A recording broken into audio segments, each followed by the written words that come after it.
నమస్తే.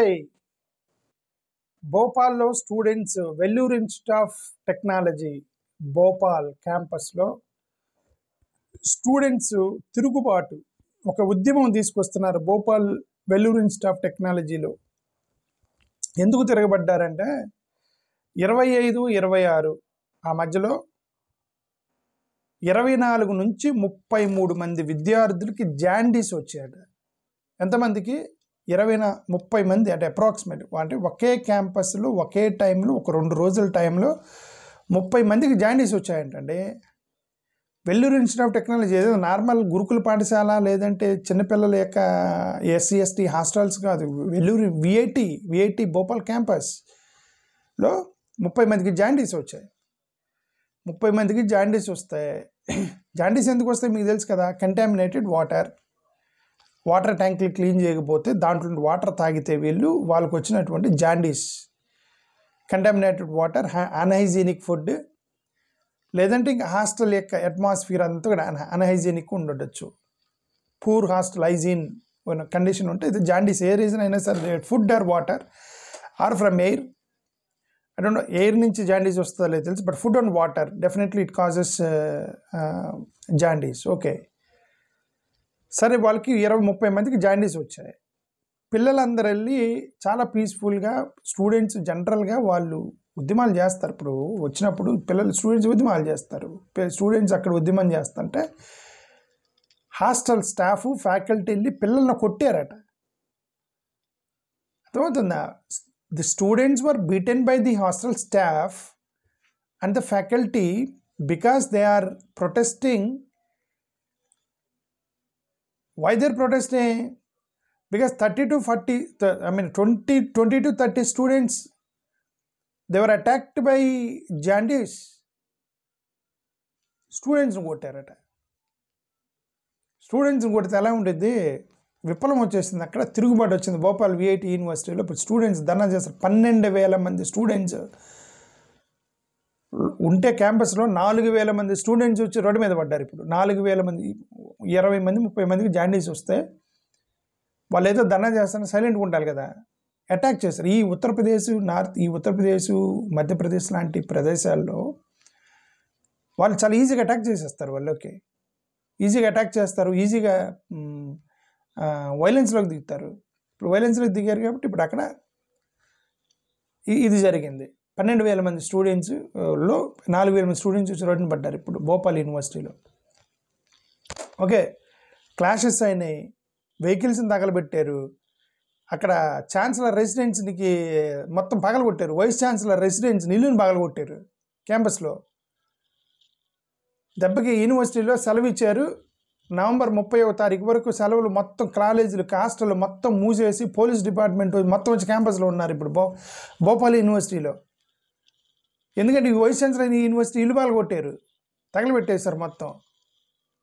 బేసిక్ ఇప్పుడు స్టూడెంట్స్కి వాళ్ళలో 30 మందిలో 6 2 to 6 మెంబర్స్ చనిపోయారట. ఆల్రెడీ 200 మంది హాస్పిటల్లో పాలయ్యారు.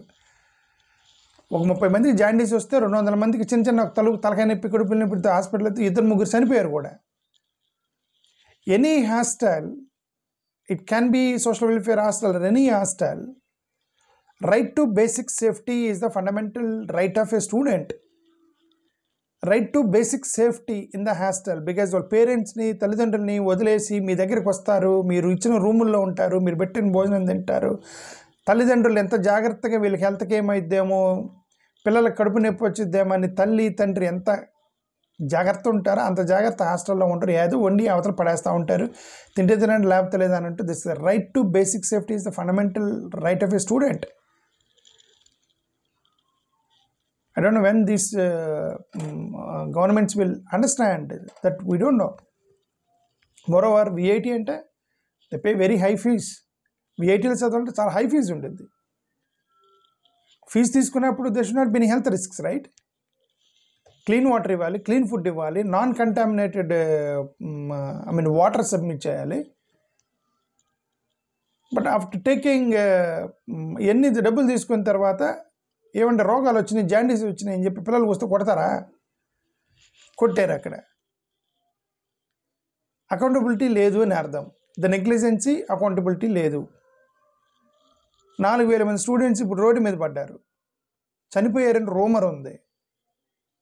అర్జెన్సీగా పోలీసు 144 సెక్షన్ పెట్టారు భోపాల్ యూనివర్సిటీలో. ఓకే, సో ఎంతమంది అయ్యారని మనకు తెలీదు, బట్ ఏదో అంటే ఇప్పుడు నేను చెప్పే దాంట్లో ఎంత ఇన్ఫర్మేషన్ కరెక్టో లేదని please verify again whenever I present. నేను అక్కడెక్కడ సోషల్ మీడియాలో చూసి చెప్తుంటాను, please verify whether real it is happened or not. Okay, నేను I only present the social media report that I seen, but క్యాంపస్కి నేను వెళ్ళలేదు, నిజంగా ఎంతమంది చనిపోయారు కూడా తెలియదు. So you please take care of, please cross verify whether is true or not.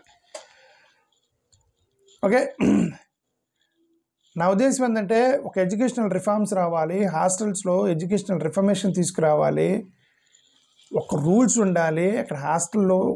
ఒక వెంటనే ఫస్ట్ ఎయిడ్ అవన్నీ పెట్టాలి, నర్సులు పెట్టాలి. మన కేరళలో ఒక కేరళలో ఒక జీవో ఇచ్చారేంటి, ప్రతి స్కూల్లో కూడా ఒక రూమ్ ఉండాలి, ఆ రూమ్లో నర్సు ఉండాలి, ముఖ్యంగా ఆడపిల్లలకి ఒక సపరేట్ రూమ్ ఉండాలి. వాళ్ళకి పీరియడ్స్ వచ్చిన ఫస్ట్ డే స్టూడెంట్స్ని అలౌ చేయాలి ఆ బెడ్ మీద పడుకోవడానికి. చాలా జాగ్రత్తగా డిజైన్ చేశారు కేరళలో స్కూల్స్లోనే ఎంత జాగ్రత్తగా డిజైన్ చేస్తాయి. ఇవన్నీ విఐటి అంటే ఇంజనీరింగ్ కాలేజీలు ఎంత జాగ్రత్తగా ఉండాలి ఉంటాయి. ఇవన్నీ నామ్స్లో ఉంటాయి. ఇప్పుడు యూజీసీ నామ్స్ ఉంటాయి, యూజీసీ, ఏఐసిటిఈ, నాక్, ఎన్బిఏ, రైట్. ఇవన్నీ రూల్స్ ఉంటాయి, గవర్నమెంట్ రూల్స్, ఎడ్యుకేషన్ వాళ్ళు అన్ని రూల్స్ ఉంటాయి, నామ్స్ ఉంటాయి. ఆయన పేపర్ మీద చూపిస్తారు, ఇదిగో మాకు ఒక నర్స్ ఉన్నాడు, ఒక నర్స్ స్టాఫ్ నర్స్ ఉంది, ఒక రూమ్ ఉంది, ఒక టాయిలెట్ ఉంది, ఒక బాత్రూమ్, ఇవన్నీ చూపిస్తారు ఆయన పేపర్ మీద. ఇక్కడ గ్రౌండ్ రియాలిటీలు ఇవన్నీ ఉండవు. గ్రౌండ్ రియాలిటీలో ఇవన్నీ ఉండవు అన్నమాట. ఇవి ఊరికే ఏదో మేనేజ్ చేస్తారు, ఆన్ పేపర్ మీద మేనేజ్ చేసి, పిల్లల్ని మేనేజ్ చేసి, స్టూడెంట్స్ని మేనేజ్ చేసి, ఫెసిలిటీస్ ఇవ్వకుండా, భోజనం ఇవ్వకుండా, క్లీన్ వాటర్ ఇవ్వకుండా, క్లీన్ ఫుడ్ పెట్టకుండా, వాళ్ళ రోగాలు వచ్చిన తర్వాత ఇలాంటి ధర్నాలు చేస్తే కొట్టడం ఏంటి వాళ్ళని యూనివర్సిటీలో. So sad. The government must they must take care of the kids when they join in the universities. That's all what I want to say. I just wanted to present. నేను ఎక్కడో న్యూస్ చూశాను, Bhopal students ఏమన్నా 4,000 మంది students ధర్నా చేసి vice chancellor రూమ్ని పగలగొట్టారు అని చెప్తే, ఇదేంద్ర university chancellor ఇల్లుని ఎందుకు పగలగొట్టారు స్టూడెంట్స్ అని లోపలికి వెళ్తే ఇది ఎంత న్యూస్ కనిపించింది నాకు. జాండీస్ న్యూస్, స్టూడెంట్స్ రూములు, ఇవన్నీ కూడా this is becoming trending in the social media at present. Thank you, just for information.